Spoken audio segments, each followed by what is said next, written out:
तो स्वागत है आप सभी का फिर से। आज हम करेंगे मुर्दहिया का भाग 3। इससे पहले वाले वीडियो में 2 भाग कवर कर दिए जा चुके हैं। तो इस वीडियो को देखने से पहले आप उस वीडियो को देख लें ताकि आपको समझ में आए आगे का ये भाग। तो चलिए शुरू करते हैं।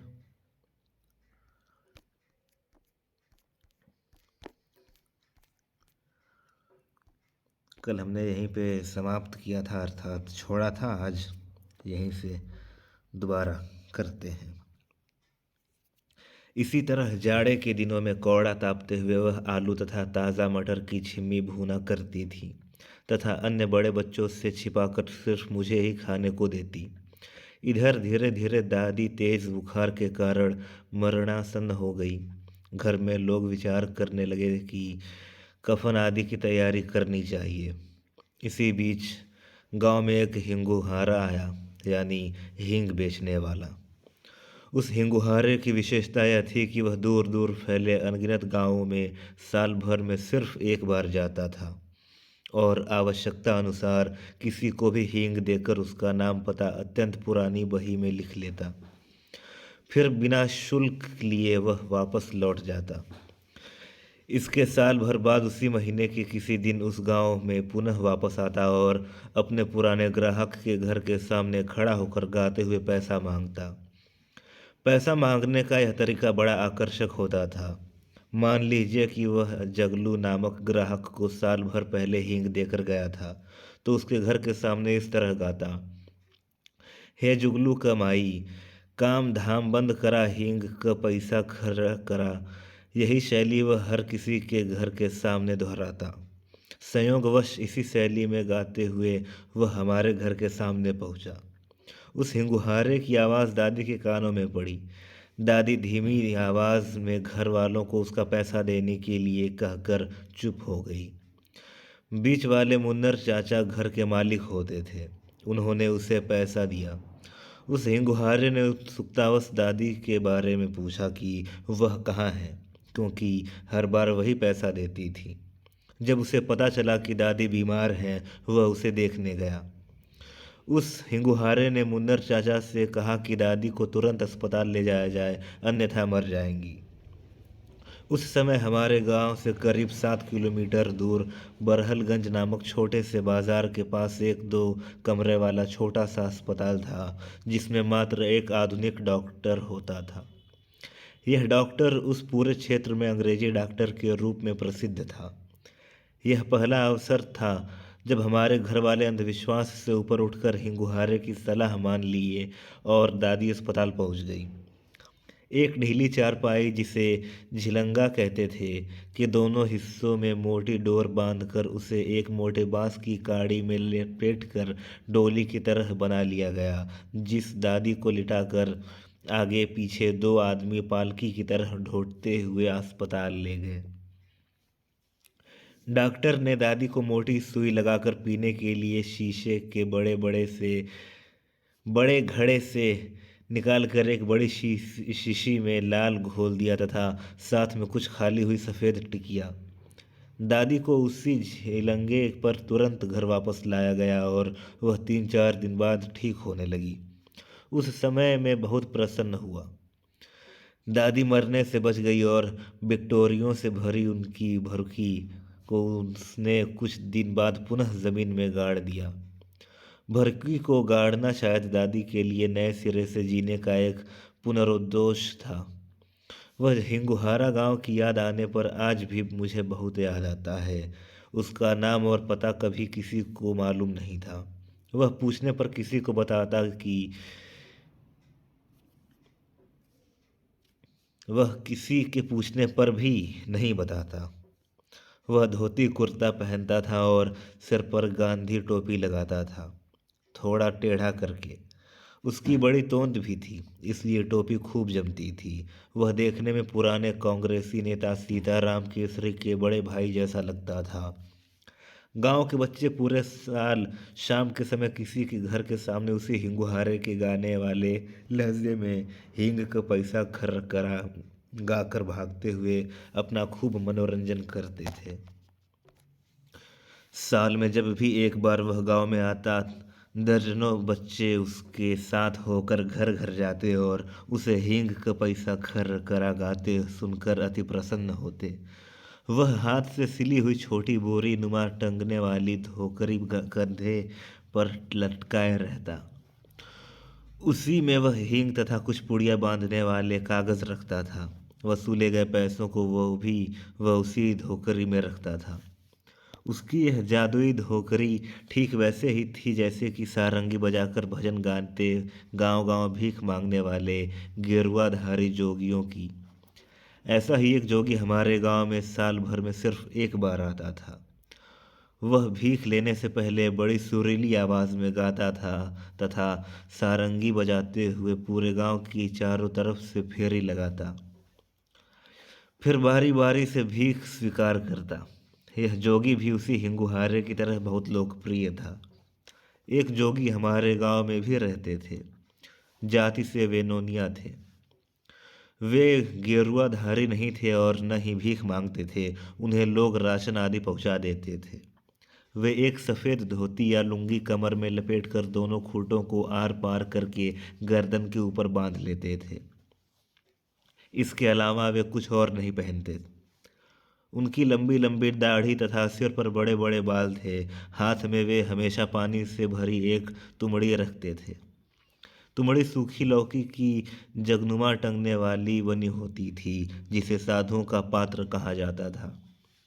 वे हमारे गांव के बाहर उत्तर दिशा के घने जंगल में झोपड़ी बनाकर रहते थे। उनके हाथ में एक लोहे का बड़ा चिमटा भी होता था। वे किस देवता के पुजारी थे यह किसी को मालूम नहीं था। घने जंगल के सुनसान में अकेले रहते हुए उनका फक्कड़ों जैसा अत्यंत निर्भीक जीवन था। उन्हें लोग सिर्फ जोगी बाबा के रूप में जानते थे, किंतु उनका असली नाम राम जी तथा गांव के लोग अंदाज़ा लगाकर कहते थे कि जोगी बाबा भूत पूजक थे। वे हमारी दलित बस्ती में हफ्ते में सिर्फ एक बार आते थे और किसी पेड़ के नीचे खड़े हो जाते थे।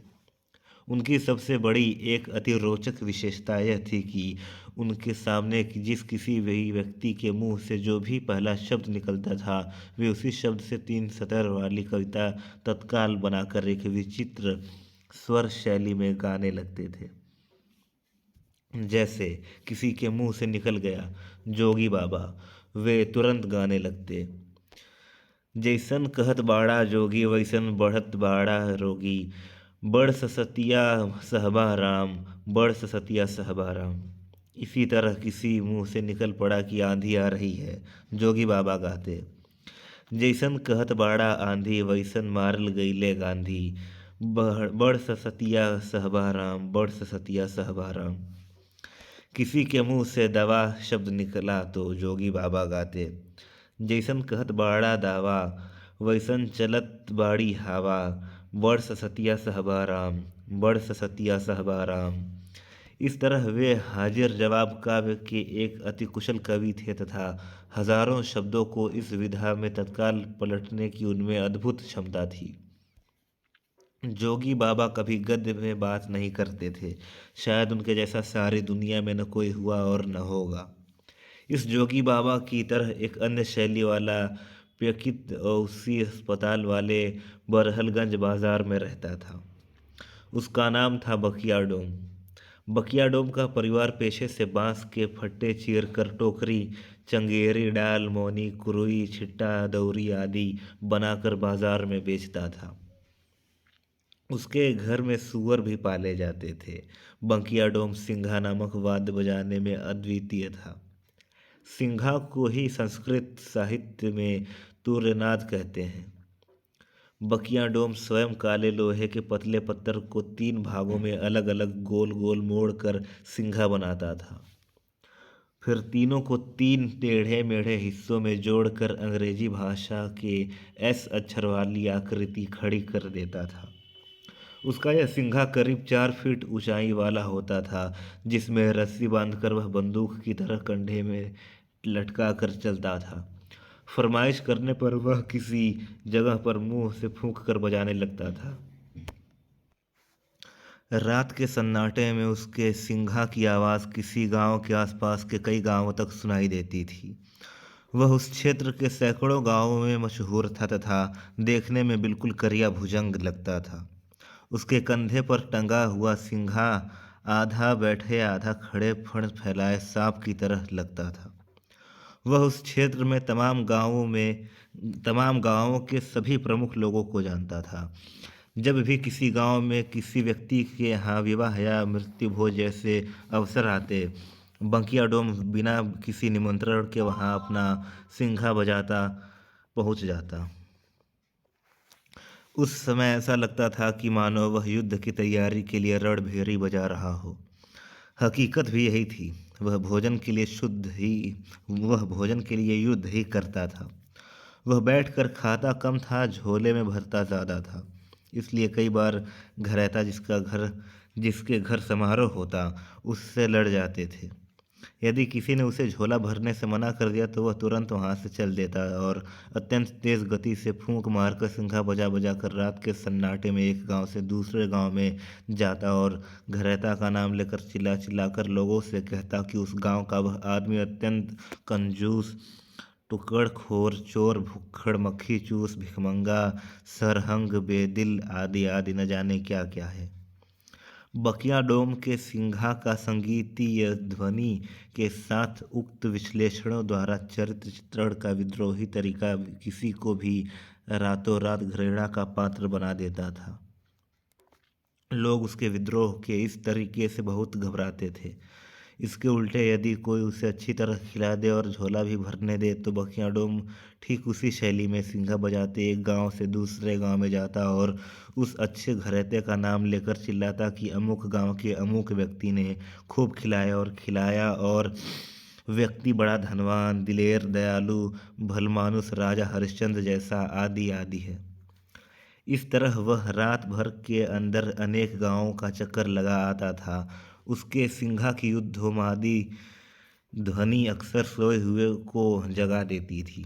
लोग अविलंब समझ जाते कि बंकिया डोम को या तो किसी ने भूखा रखा है या किसी ने खूब खिलाया है। वह हमारे गांव भी अक्सर आया करता था, कभी खाने और कभी तारीफ करने या फिर किसी की धज्जियाँ उड़ाने।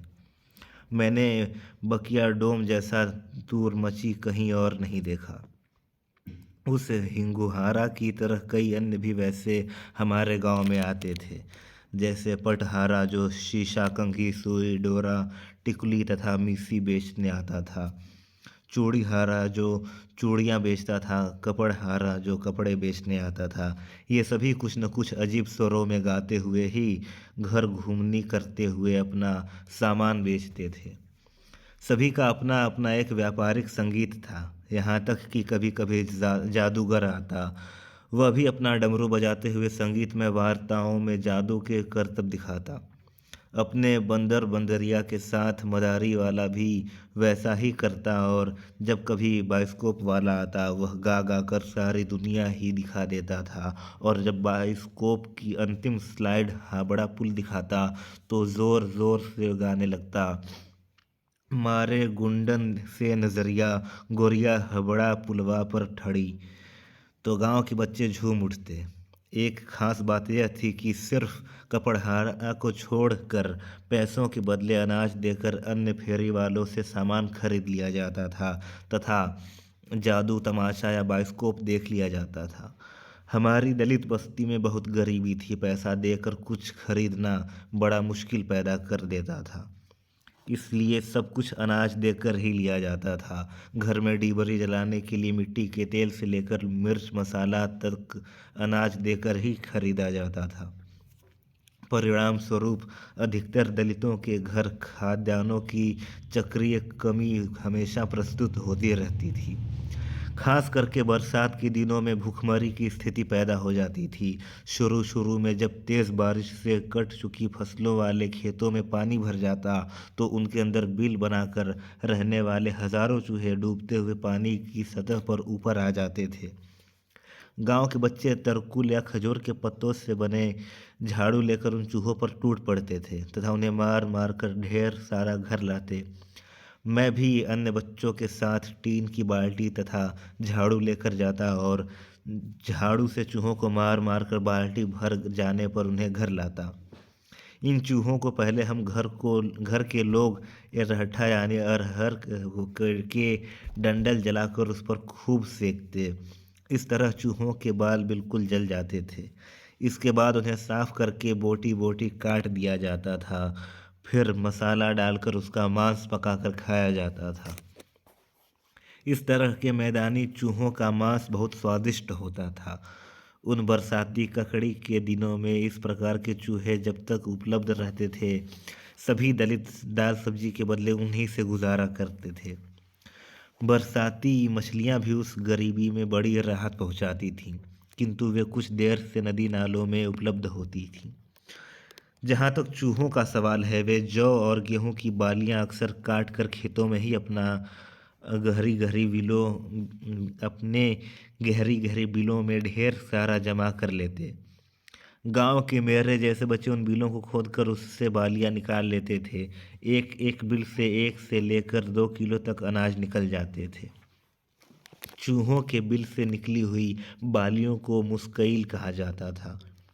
इन्हें बेचकर हम लोग कौड़ियाँ खरीद कर चिप्भी, एक तरह का जुआ खेलते थे। इमली का चियाँ बीज भी खरीदते थे जो जुआ के ही काम आता था। बरसात में एक बड़ी समस्या यह उत्पन्न हो जाती कि लगातार पानी बरसते रहने से सबकी झोपड़ियाँ या खपरैल के घरों की बड़ेरों या छज्जों से अनेक जगहों पर पानी चूने लगता था। रात भर लोग एक पतेली या पतेला इधर तो उधर उधर वहीं कहीं लोटा किसी तरफ तो कोई थाली कहीं और रखकर टपकते हुए पानी को भर भर कर घरों से बाहर फेंकते रहते थे। प्रकृति की यह करतूत उस गरीबी में भिगो भिगो कर मारती थी। वह सब बड़ा बुरा तथा उबाऊ लगता था। लोग दिन के समय अपने घरों के ऊपर चढ़कर कोई थपुआ इधर सरकाते तो कोई उधर।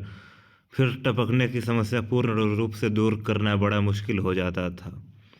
जाड़े के दिन खाने पीने के मामले में धान की फसल तथा गन्ना तैयार होने से काफ़ी हितकारी होते थे, किंतु रातें बड़ी कष्टदायी होती थीं। हमारा संयुक्त परिवार बहुत बड़ा था, किंतु घर में एक भी रजाई या कंबल नहीं था। वैसे भी घर में कपड़ों की कमी हमेशा रहती थी। मेरे पिताजी पूरी धोती कभी नहीं पहनते। वे एक ही धोती के 2 टुकड़े करके बारी बारी से पहनते। ओढ़ने का कोई इंतज़ाम न होने से गांव के लगभग सारे दलित रात भर ठिठुरते रहते। हमारे घर में सोने के लिए जाड़े के दिनों में घर की फर्श पर धान का पोरा अर्थात पुआल बिछा दिया जाता था। उस पर कोई लेवा या गुदगी बिछाकर हम धोती देते, फिर स्वयं सोकर अपने ऊपर भी वैसा ही कर लेते थे। जाड़े में ऐसी दुर्दशा का सवेरा होते ही दलित बच्चे धूप में बैठकर गाते, अर्जुन भीम नकुल सहदेवा ओढ़त लुगरी विधवत लेवा। जाड़ा भगाने के लिए हम सभी बच्चे एक और गाना गाते, दऊ दऊ घाम करा सुगवा सलाम करा तोहरे बलखवन के जड़वत हो। इस तरह हमारी जाड़े की रातें कट जाती थीं। वे दिन आज भी जब याद आते हैं तो मुझे लगता है कि मुर्दों सा लेटे हुए हमारे नीचे पुआल, ऊपर भी पुआल और बीच में कफन ओढ़े हम सोते नहीं रहे, बल्कि रात भर अपनी अपनी चिताओं में जलने का इंतज़ार कर रहे हों। चाहे जो भी हो, उन दारुण दिनों में भी ग्रामीण जीवन के हर अंग में व्याप्त संगीतीय ध्वनि, चाहे वह उस हिंगुहारे या पटहारे या चौड़ीहारे की हो या फिर उन जोगी बाबाओं की सारंगी या तुकबंदियों की या कि उस दूरमच्छी बंकिया डोम के युद्धोन्मादी सिंघे की, इन सबके सहारे हंसते हुए दरिद्रता की धज्जियां उड़ाने में हमें बड़ी राहत की अनुभूति होती थी। इसी दौरान हमारे घर वालों की उस युगांतकारी मनोकामना के साकार होने का अवसर तब प्रस्तुत हुआ जब खाकी टोपी और वर्दी पहने, घुंघरू के में लिपटे भाले वाली लाठी को जमीन पर डपकते हुए अंग्रेजों के जमाने वाला डाकिया चिरैया कोट थाने से विभिन्न गांवों की डाक लेकर हमारी दलित बस्ती में बड़े रुतबे के साथ दाखिल हुआ। उसे देखकर बच्चे अक्सर पुलिस समझ के डर के मारे घर में छिप जाते थे। उस दिन वह हमेशा की तरह जोर की हाँक लगाते हुए चिल्लाया, सुभगिया कौन है? चिट्ठी आई है।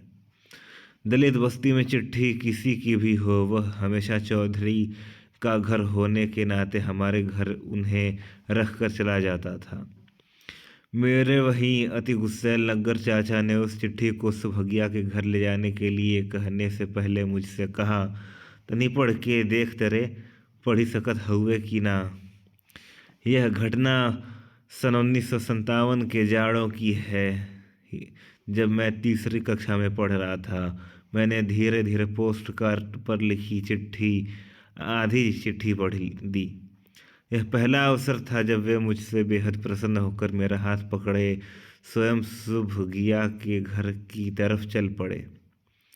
रास्ते में जो भी मिलता उससे वे बोल पड़ते, हई अब चिट्ठिया पढ़ी लेत हव। सुभगिया हमारी बस्ती में रहने वाले जलंधर नामक बूढ़े दलित की जवान बेटी थी। वह बड़ी सुंदर थी। कुछ माह पूर्व उसका गौना विश्राम नामक एक ऐसे युवक के साथ हुआ था जो कलकत्ता के सियालदह स्टेशन के आसपास घोड़े की तरह खींचने वाला ठेला रिक्शा खींचता था।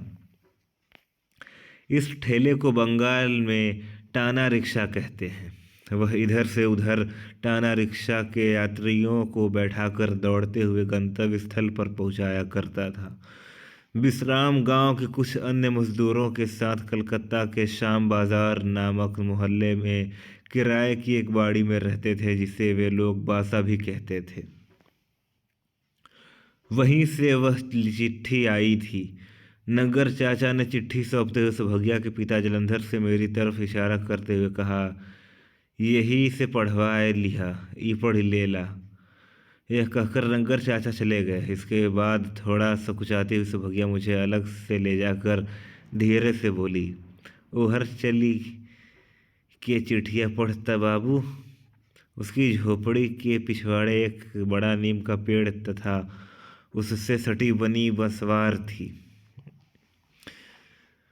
उसकी झोपड़ी के पिछवाड़े एक बड़ा सा नीम का पेड़ तथा उससे सटी घनी बसवार थी। वहीं मुझे ले गई और चिट्ठी पढ़ने को कहा। उसके नाम से आई यह पहली चिट्ठी पूरी पढ़ी जाने के बाद उसके लिए एक दुर्दांत दुखांत और मेरे लिए एक आपदा सिद्ध हुई। गनीमत थी कि यह दुखांत आपदा कुछ घंटों तक ही सीमित रही, अन्यथा कुछ अनहोनी भी हो सकती थी।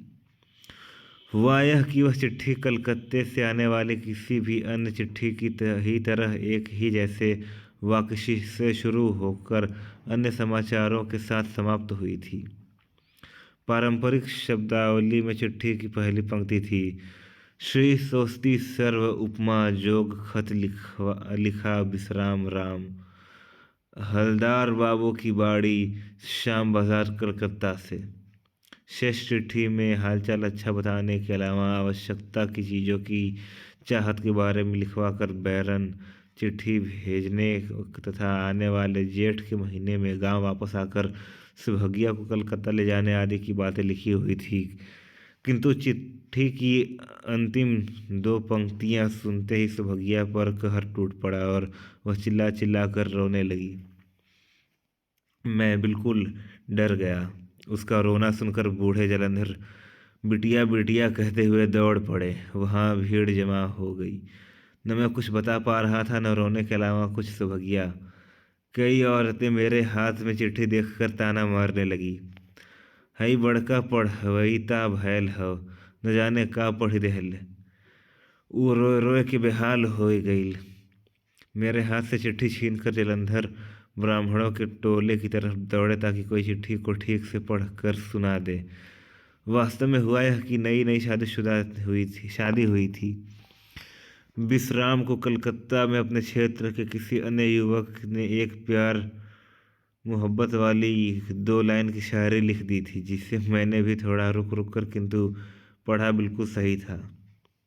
उस चिट्ठी के अंत में लिखा था, लिखता हूँ खत खून से स्याही न समझना, मरता हूँ तेरी तेरी याद में जिंदा न समझना। यही शायरी सुनकर सुभज्ञा ने समझा कि उसके पति विश्राम अब जिंदा नहीं है। बाद में जलंधर के पीछे पीछे दलित बस्ती की कई औरतें सुभज्ञा को चुप कराते हुए राम मूरत के पड़े के घर गई। राम सूरत पांडे के घर गई। यहाँ टाइपिंग की मिस्टेक है, इसके लिए ध्यान दीजिएगा। पांडे ने हंसते हुए सबको समझाया और शायरी में छिपे मर्म का रहस्य खोला। तब जाकर मामला शांत हुआ, अन्यथा सुभज्ञा के साथ कोई अनहोनी अवश्य हो जाती और मैं सिद्धस्त अपशकुन के अलावा कुछ और न बन पाता। सन 1957 का यह वर्ष भारत के लिए 2 महत्वपूर्ण घटनाओं के चलते बहुत चर्चा में था। पहली घटना भारत का दूसरा आम चुनाव तथा दूसरी थी सन 1857 के गदर की 100वीं वर्षगांठ। जिस समय आम चुनाव की सरगर्मियां तेज हो रही थीं, उस समय बड़े कड़ाके का जाड़ा पड़ रहा था। हमारे घर के मुख्य दरवाजे के सामने एक बहुत बड़ा नीम का तथा उसके करीब 40 फीट दूरी पर एक छोटा बरगद का पेड़ था। नीम के पेड़ के नीचे जाड़ों के प्रतिदिन चला जलाकर कौड़ा तापा जाता था। वीडियो काफ़ी लंबी हो रही, इसलिए इस वीडियो को यहीं पर समाप्त करते हैं। आगे की जो भाग हैं, आगे की जो कहानी है, उसको हम अगले वीडियो में कवर करेंगे।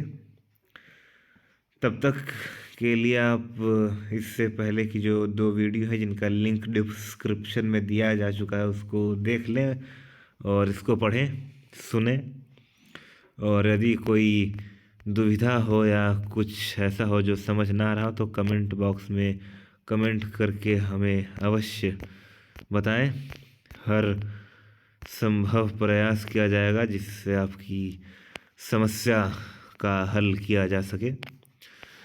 तो चलिए मिलते हैं आपसे अगले वीडियो में, तब तक के लिए नमस्कार।